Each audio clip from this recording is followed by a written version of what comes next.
Hello, this is Michael Moss. Heather Cox Richardson is traveling today, and her travel arrangements did not allow her time to read today's letter, so I will be reading it in her place. July 12th, 2025. On July 5th, the day after the Texas floods hit, the Federal Emergency Management Agency, or FEMA, received 3,027 calls from survivors and answered 3,018 of them, about 99.7%, according to Maxine Joselo of the New York Times. But that day, Homeland Security Secretary Kristi Noem did not renew the contracts for 4 call center companies that answered those calls. The staff at the centers were fired. The next day, July 6th, FEMA received 2,363 calls and answered 846, or about 35.8%. On Monday, July 7th, FEMA received 16,419 calls and answered 2,613, around 15.9%. In a statement, a spokesman for the Department of Homeland Security said, "When a natural disaster strikes, phone calls surge, and wait times can subsequently increase. Despite this expected influx, FEMA's Disaster Call Center responded to every caller swiftly and efficiently, ensuring no one was left without assistance." Marcy Wheeler of Empty Wheel notes that one reason Noem has been cutting so ferociously at FEMA is because she has run through the money Congress allocated for HHS with her single-minded focus on immigration. In May, Senator Richard Blumenthal, a Democrat of Connecticut, called out Noem's expenditure of $200 million on an ad campaign pushing Trump's agenda and $21 million to transport about 400 migrants to Guantanamo Bay, only to have many of them transferred back out. Senator Chris Murphy, a Democrat of Connecticut, told Noem, "You are spending like you don't have a budget. You are on track to trigger the Anti-Deficiency Act. That means you're going to spend more money than you have been allocated by Congress. This is a rare occurrence, and it is wildly illegal. Your agency will be broke by July, over 2 months before the end of the fiscal year. You may not think that Congress has provided enough money to ICE or Immigration and Customs Enforcement, but the Constitution and the federal law does not allow you to spend more money than you have been given, or to invent money. And this obsession with spending at the border has left the country unprotected elsewhere." Noem responded to Blumenthal that she was fulfilling a mandate. She told him, "The American people overwhelmingly in the last election said, 'We want a secure border. We want to make sure no longer are the scales of justice tipped in the favor of criminals.'" A recent video posted to Facebook Reels by the Department of Homeland Security makes it clear Noem's justification was cover for a violent Christian nationalist vision in which ICE and the Border Patrol are enforcing God's commandments. A dark film invokes Isaiah 6:8, the Bible verse in which God asks, "Whom shall I send?" And Isaiah answers, "Here am I, send me." The exchange is widely interpreted to show volunteers willing to do God's work. A poll released Friday makes it clear that the American people do not support such a vision and did not, in fact, expect a Trump administration to deport undocumented immigrants who have no criminal record and have lived in the U.S. for years. A Gallup poll released yesterday shows that the administration's draconian policies toward immigrants have created a backlash. A record 79% of adults say immigration is good for the country, with only 17% seeing it as bad. That change has been driven primarily by a shift in Republicans, 64% of whom now agree that immigrants are good for the country, up from their low of under 40%. The percentage of American adults who say immigration should be reduced has dropped to 30%, down from 55% in 2024. The Gallup poll shows that U.S. opposition to immigration rose from 2021 to 2024, The years in which the booming economy in the U.S. attracted immigrants pushed out of South American countries whose economies were foundering. Trump falsely tagged that surge as proof that former President Joe Biden was permitting immigrant criminals to flood the country. Sentiments now look like they did in 2021, before that campaign. The poll shows that only 35% of Americans approve of Trump's handling of immigration, while 62% disapprove. There is a strong enthusiasm gap in those numbers. 21% strongly approve, while 45% strongly disapprove. Among independents, 14% strongly approve of Trump's handling of immigration, while 45% strongly disapprove. Those numbers are unlikely to improve for the administration in light of yesterday's ICE raids at 2 licensed cannabis farms in Southern California. Agents used less lethal ammunition and tear gas in the raids. A number of people were injured, one critically. Agents arrested 200 people, including George Redis, a 25-year-old disabled veteran and U.S. citizen who worked at one of the farms as a security guard. Agents claimed Redis was a protester. His family has been unable to locate him, telling Josh Haskell of the local ABC affiliate that the local sheriff's office and local police departments all said they do not know where he is. More information coming out about the conditions of immigrant detention are also unlikely to increase support for the administration's policies. Today, at least 5 members of Congress and about 20 state legislators toured the new ICE detention center in the Everglades. The tour was planned rather than unexpected, enabling staff to prepare for it. Nonetheless, Representative Debbie Wasserman Schultz, a Democrat of Florida, said, "These detainees are living in cages. The pictures you've seen don't do it justice.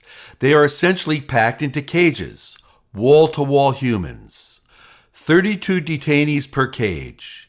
There are 3 tiny toilets that have a sink attached to it, so they get their drinking water and they brush their teeth where they poop, in the same unit.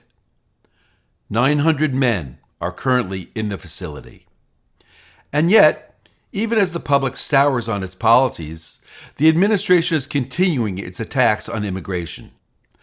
After the Supreme Court said it could implement mass layoffs while a lawsuit against them proceeds through the courts, it fired more than 1,300 employees from the State Department on Friday. It closed the Bureau of Democracy, Human Rights, and Labor, which was created in 1977 to help advance individual liberty and democratic freedoms around the world, and has stood against cooperation with dictators who, as Michael Crowley of the New York Times writes, grossly abuse human rights. Secretary of State Marco Rubio is also shuttering the Bureau of Population, Refugees, and Migration, which he claims enabled mass immigration to the United States. By Saturday afternoon, the websites for both bureaus had been taken down. Astonishingly, the crisis in Texas and growing opposition to its immigration policies are not the biggest problem for the administration today. That pride of place goes to MAGA fury over the Justice Department's statement that accused sex trafficker of young girls Jeffrey Epstein, who died in his prison cell in 2019, did not keep an incriminating client list. It also said it would not release additional evidence the department's investigators have accumulated, evidence that includes photographs and more than 10,000 videos.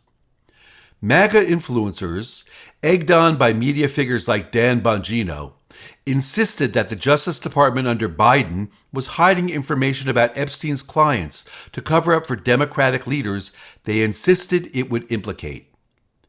In February 2025, Attorney General Pam Bondi told the Fox News Channel that the list was sitting on her desk awaiting review. Now, though, the department has done a 180. MAGA is furious. Bongino, who led the frenzy, is now the deputy director of the FBI, and reports say he has turned on Bondi over the change, threatening to quit. Philip Rotner at the Bulwark makes the astute observation that wording of the announcement from the Department of Justice is deliberately opaque, as many of their obfuscating documents are, and leaves open the possibility that there is, in fact, incriminating evidence, not just in the form of a specific document with the words "incriminating client list" at its top. Bondi is a fierce Trump loyalist, and for all that MAGA is pinning the blame for the cover-up on her, she is almost certainly following Trump's instructions. The fight has put back into the news that one of Epstein's closest companions was none other than President Donald J. Trump, a relationship documented in pictures, videos, and interviews. In 2002, according to New York Magazine, Trump said, "I've known Jeff for 15 years. Terrific guy. He's a lot of fun to be with. It is even said that he likes beautiful women as much as I do, and many of them are on the younger side." Last night, Representative Jamie Raskin, a Democrat of Maryland, the top-ranking Democrat on the Judiciary Committee, said he will be asking Chairman Jim Jordan, a Republican of Ohio, to call for a hearing where we will subpoena the Attorney General and Dan Bongino and FBI Director Kash Patel to come in and tell us everything that we know about the Jeffrey Epstein files, because this thing is really spinning out of control at this point, and there's one way to put it to rest, which is to come clean, as President Trump promised he would do during the campaign. Just before 10 o'clock this morning, Trump lashed out in what seemed to be an attempt to regain control of the narrative, hitting as many MAGA talking points as he could with an attack on comedian and talk show host Rosie O'Donnell, who has relocated from her native U.S., she was born in New York, to Ireland out of concern for her family in Trump's America. Because of the fact that Rosie O'Donnell is not in the best interests of our great country, I am giving serious consideration to taking away her citizenship. She is a threat to humanity and should remain in the wonderful country of Ireland, if they want her. God bless America. The president's suggestion that he has the power to revoke the citizenship of a natural-born American, he does not, escalates his authoritarian claims. It comes after a federal judge on Thursday barred the administration from denying citizenship to U.S.-born children of undocumented immigrants, giving the administration time to appeal. O'Donnell responded on Instagram, "Hey Donald, you're rattled again? 18 years later, and I still live rent-free in that collapsing brain of yours? You call me a threat to humanity, but I am everything you fear. A loud woman, a queer woman, a mother who tells the truth. An American who got out of the country before you set it ablaze. You build walls. I build a life for my autistic kid in a country where decency still exists. You crave loyalty. I teach my children to question power. You sell fear on golf courses. I make art about surviving trauma. You lie, you steal, you degrade. I nurture, I create, I persist. You are everything that is wrong with America, and I am everything you hate about what's still right with it. You want to revoke my citizenship? Go ahead and try, King Joffrey with a tangerine spray tan. I'm not yours to silence. I never was." Side note, Joffrey is a monstrous, stupid, vicious king in Game of Thrones.